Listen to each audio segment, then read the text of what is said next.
Hey everyone, welcome back to my channel. If you're new here, I'm Jasmine with Handcrafted From Home, and in today's video, I'm going to show you how to use Plaster of Paris to make over your terracotta pots.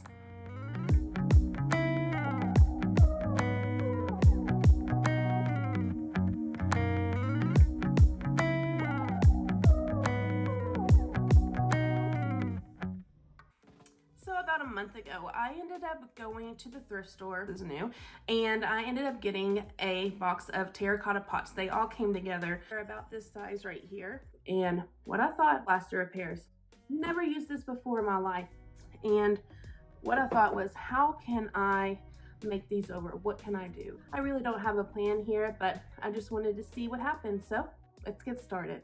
So what I'm gonna do is just give these a good wash, hand dry them the best I can.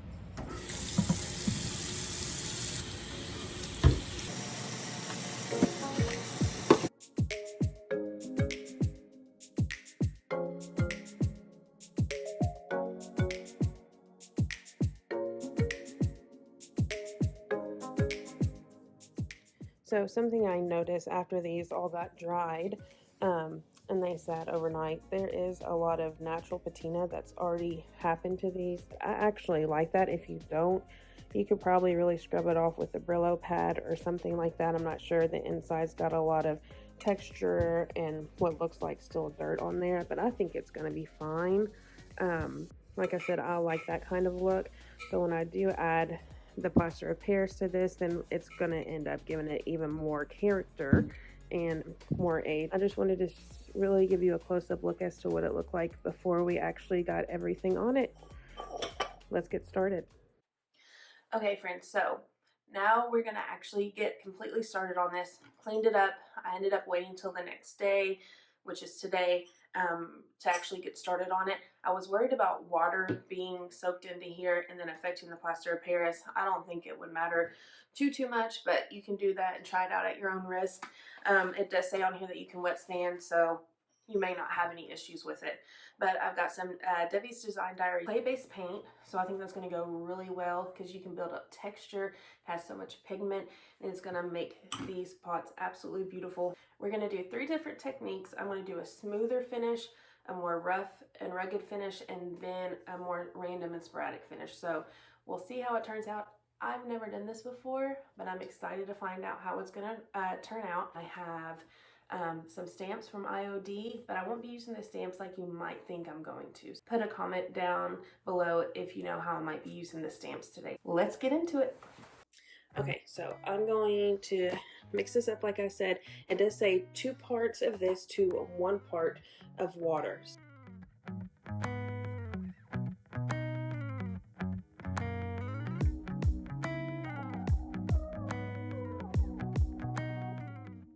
So I decided to put on some gloves because I know this is going to get messy.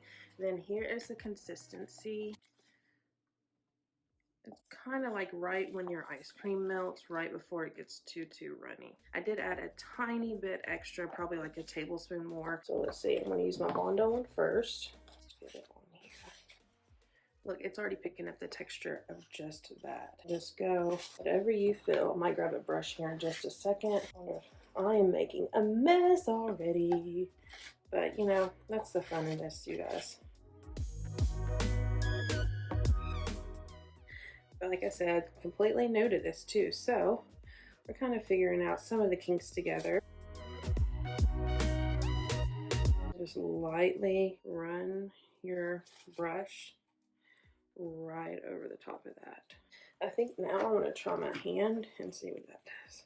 Oh, there we go. That works. Once it's built up a little bit, just take it and rub it. So this is what this one looks like to start. Cool. Let's try to get one that's a little more sporadic. See all this texture it's bringing up, and when we add paint to this, it is going to be amazing. This is a little more random. Ooh, look at that. Isn't that awesome? Love it.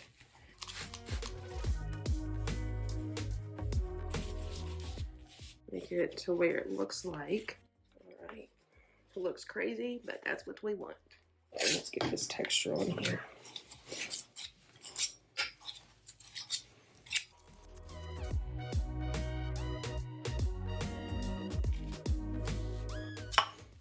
It's like literal clay now.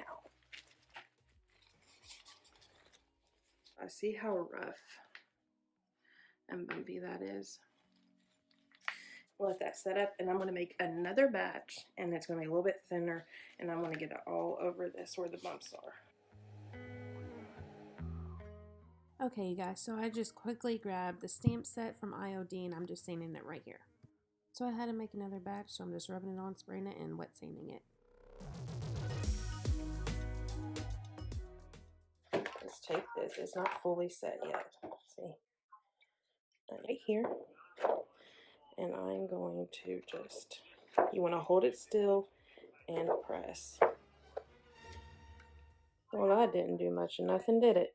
All right, you all. So clearly, like I said, I'm not a pro, but I really do think this is something we all needed to see, because I promise you, imprints with stamps works. I went and got my spackle, and what I want to do is first, I'm going to take this. It is pretty smooth still, and what I'm going to do is kind of scrape some of this down. I'm going to put this on here. This is a lot smoother. Try not to move. What the heck? Alright, that clearly didn't work. It's sitting here for a second. Don't press too hard. There we go. If you can see it right there. Once we get color on here, you all, you're really going to see. It's really going to help that stand out a lot better. So, we've got that one, which has some of the spackle on it. We've got the really rough texture of this. And then we've got this sporadic one here. So I'm going to let these dry just, we'll say about 10-15 more minutes. After that, we will definitely get into adding the paint and all of the fun things. Here you'll see me using my paints, just using a makeup sponge actually to pounce all over the top here. And I really like to use this chip brush. It helps smooth out the edges and doesn't give it as much of a rough edge. That staining sponge actually came in handy a lot too. I'm just going back and forth. I'm doing a lot of dry brushing. I'll take some of the paint and then dab some of it off and then actually put it onto the pot. You don't want anything too heavy. You can have a couple spots, but you want it to look more authentic and worn and aged. And what you're really going to do is just layer everything back and forth. I rip my sponge. It gives me a different texture and pattern. I use the palette knife, and it just only hits the high spots that are protruding from the surface. The white will make it look like the bottom of the pot showing as well. This is before any sealer or wax.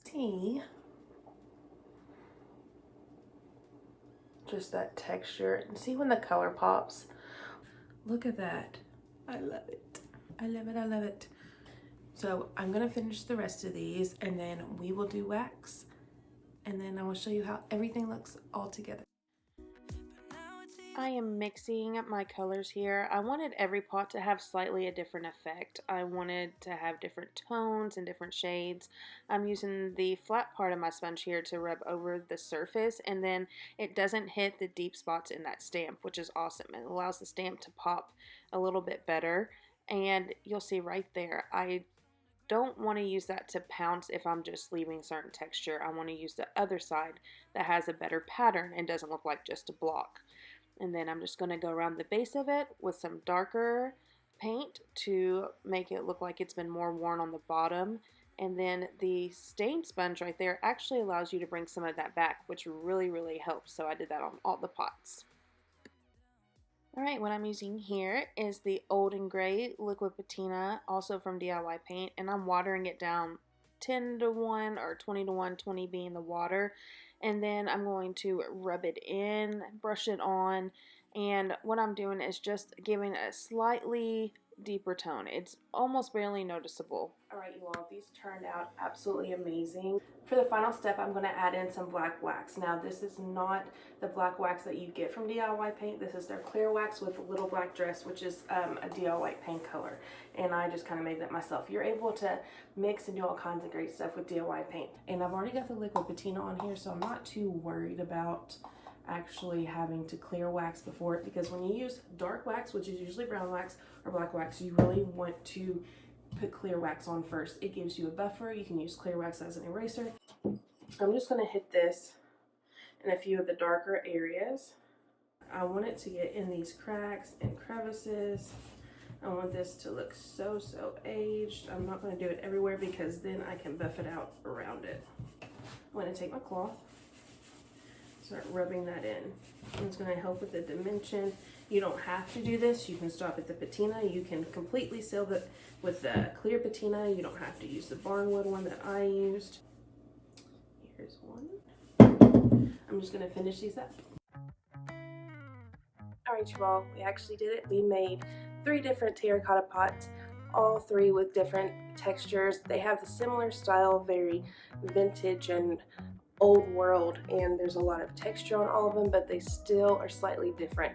And I'm so excited that we finally got the stamp to work. So we added the wax at the very end.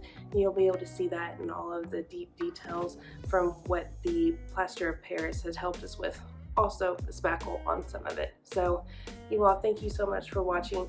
Make sure to like and comment down below what you would like to see next, or if you want me to see that really big pot that you saw in the beginning of the video. Also, make sure that you subscribe and hit the notification bell so that way you know every time that I upload. Follow me on Instagram and Facebook, and I will see you all next time. Bye.